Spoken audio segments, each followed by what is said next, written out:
आज का हमारा टॉपिक है how to compute national income by expenditure method. और इस एक्सपेंडिचर मेथड को अगर आप लोगों को डिटेल में समझना है तो मैं आप लोगों को सजेस्ट करूंगा कि आप इससे पहले वाला वीडियो जरूर देखिएगा। वीडियो का लिंक मैंने डिस्क्रिप्शन में ऑलरेडी शेयर कर दिया है।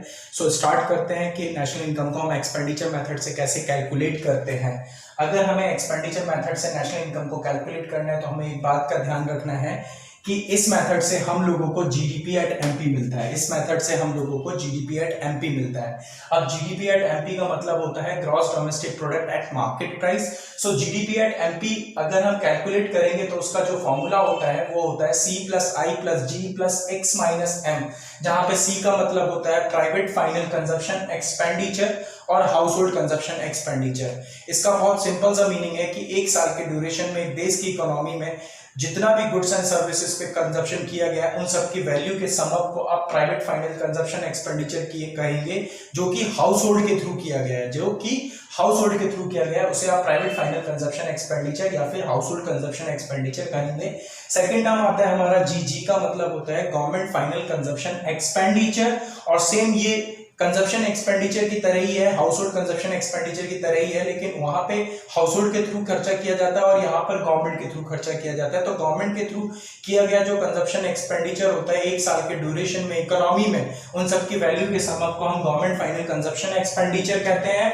नेक्स्ट हमारा आता है नेट एक्सपोर्ट। नेट एक्सपोर्ट का मतलब होता है excess of export over import, यानी कि एक्सपोर्ट जो है वो इंपोर्ट से ज्यादा है तो हमें नेट एक्सपोर्ट मिलता है।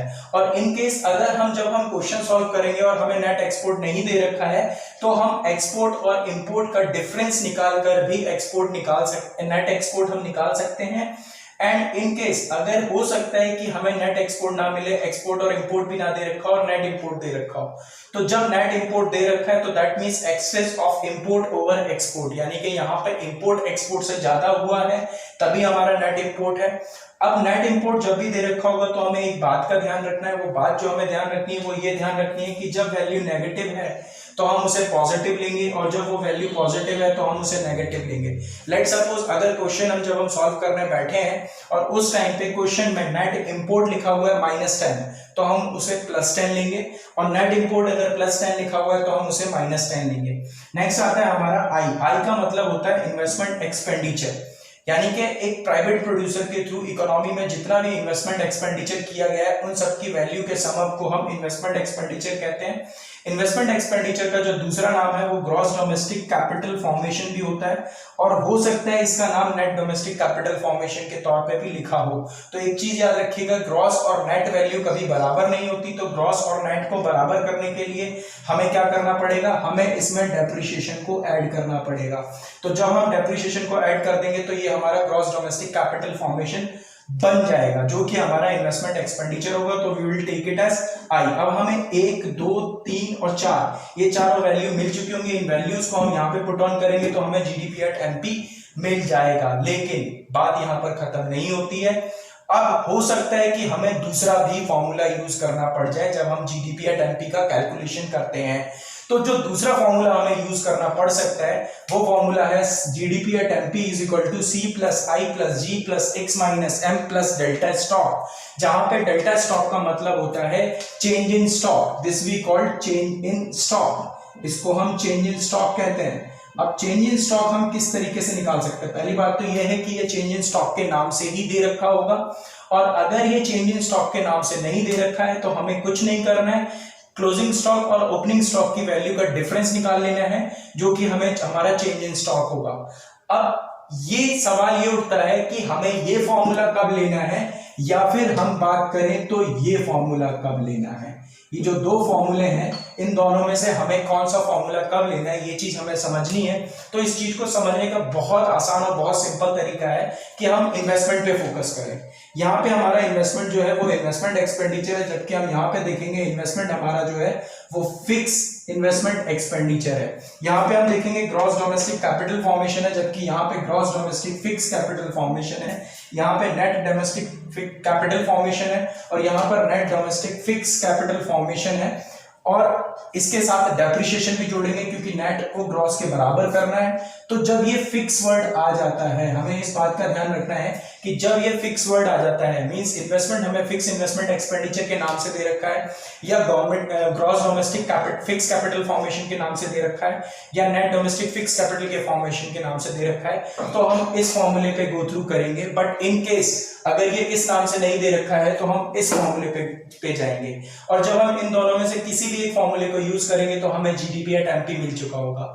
और एक बार जब हमें जीडीपी एट एमपी मिल जाएगा तो उसके बाद नेशनल इनकम ही नहीं, हमसे कुछ भी पूछा जाएगा, नेशनल इनकम ही नहीं, इसके अलावा भी अगर हमसे कुछ पूछा जाता है तो हम उन चीजों को भी फाइंड आउट करने में इजीली इन फॉर्मूले की मदद से सॉल्व कर सकते हैं। जैसे फॉर एग्जांपल लेट सपोज हमसे पूछा गया है नेशनल इनकम, क्वेश्चन में लिखा है find national income by expenditure method, find national income by expenditure method. अब नेशनल इनकम जब भी हमसे फाइंड आउट करने के लिए बोलेगा तो हम NNP at FC find out करेंगे। इस बात का हमें ध्यान रखना है कि जब भी हमसे नेशनल इनकम फाइंड आउट करने के लिए बोलेगा तो हम NNP at FC find out करेंगे। तो हम अब एनएनपी एट एफसी किस तरीके से फाइंड आउट करेंगे, NNP at FC is equal to, हमने एक्सपेंडिचर मेथड से जीडीपी एट एमपी को फाइंड आउट कर लिया है, तो यहां पर जीडीपी एट एमपी हमने ले लिया है। अब हम क्या करेंगे, अब हम इनको एक एक वर्ड एक एक शब्द इनके देखेंगे और उसके हिसाब से हम फॉर्मूला बनाएंगे। यहाँ पे हमारा जी है, यहाँ पे हमारा एन है। जब हमें क्रॉस से नेट की तरफ जाना होता है तो हम क्या करते हैं, डेप्रिसिएशन को माइनस करते हैं। सेकेंड, हमारे यहाँ पे डोमेस्टिक है और यहाँ पर नेशनल है, तो जब हमें डोमेस्टिक से नेशनल की तरफ जाना है तो हम क्या करेंगे, NFIA को प्लस कर देंगे। एंड थर्ड, जब यहाँ पे हम देखेंगे, यहाँ पे हमारा प्रोडक्ट एट मार्केट प्राइस है और यहाँ पे हमारा प्रोडक्ट एट फैक्टर कॉस्ट है, तो जब हम प्रोडक्ट एट मार्केट प्राइस से प्रोडक्ट एट फैक्टर कॉस्ट की तरफ जाएंगे तो हम इसमें से NIT भी माइनस कर देंगे और फाइनली हमारा फॉर्मूला बनके तैयार हो जाएगा। तो दैट मींस एक्सपेंडिचर मेथड से सबसे पहले हम जीडीपी एट एमपी माइनस कर देंगे, GDP at MP find out कर लेंगे, और जब हम GDP at MP find out कर लेंगे तो उसके बाद हमें नेशनल इनकम अगर फाइंड आउट करने के लिए बोला है तो इस तरीके से हम नेशनल इनकम फाइंड आउट करेंगे। और डेप्रिसिएशन, NFIA और NIT की वैल्यू हमें दे रखी होगी, अगर नहीं दे रखी है तो मैंने ये चीज की कैलकुलेशन, इनकी कैलकुलेशंस कैसे करनी है वो मैंने पहले वाले वीडियो में ऑलरेडी एक्सप्लेन किया हुआ है। सो मान लेते हैं, अब एक और एग्जांपल ले लेते हैं, मान लेते हैं कि हमें यहाँ पे नेशनल इनकम नहीं फाइंड आउट करना है, हमें बोला गया है डोमेस्टिक इनकम निकालो। अब हम लोगों को बोला गया है कि डोमेस्टिक इनकम निकालो, तो जब डोमेस्टिक इनकम निकालने के लिए बोला जाए तो एक चीज याद रखिएगा कि डोमेस्टिक इनकम निकालते समय हमें जो चीज निकालनी है वो है हमारा NDP at FC, net domestic product at factor cost. तो NDP एट FC कैसे निकलता है, अब ये भी हम देख लेते हैं। हमारे पास मान लेते हैं कि हम लोगों ने एक्सपेंडिचर मेथड से GDP at MP find out कर लिया है। अब जीडीपी एट एमपी जब हम लोगों ने एक्सपेंडिचर मेथड से फाइंड आउट कर लिया है तो हमें कुछ नहीं करना है, हम जी से एन की तरफ जाएंगे तो डेप्रिसिएशन माइनस करेंगे, डी से डी की तरफ हमें कुछ करने की जरूरत नहीं है, मार्केट प्राइस से फैक्टर कॉस्ट की तरफ जाएंगे तो फिर से हम NIT माइनस कर देंगे और फाइनली हमारा एक और फॉर्मूला बनके तैयार हो जाएगा, फाइनली हमारा एक और फॉर्मूला बनके तैयार हो जाएगा। सो दिस इज हाउ हम किस तरीके से एक्सपेंडिचर मेथड से, ना कि नॉट ओनली नेशनल इनकम, हमें जो भी चीजें फाइंड आउट करने के लिए इस न्यूमेरिकल में दे रखी होगी, जब हम न्यूमेरिकल सॉल्व करेंगे तो हम इजीली इस मेथड से उन चीजों को फाइंड आउट कर सकते हैं। उम्मीद करता हूं ये मेथड आप लोगों को समझ में आया होगा और बहुत इजी तरीके से समझ में आया होगा। अगर आपको ये मेथड समझ में आया तो इस वीडियो को आप लोग लाइक कीजिए, शेयर कीजिए और चैनल को सब्सक्राइब कीजिए ताकि इसी तरीके के आपको रेगुलर इंटरवल पे वीडियो मिलते रहें।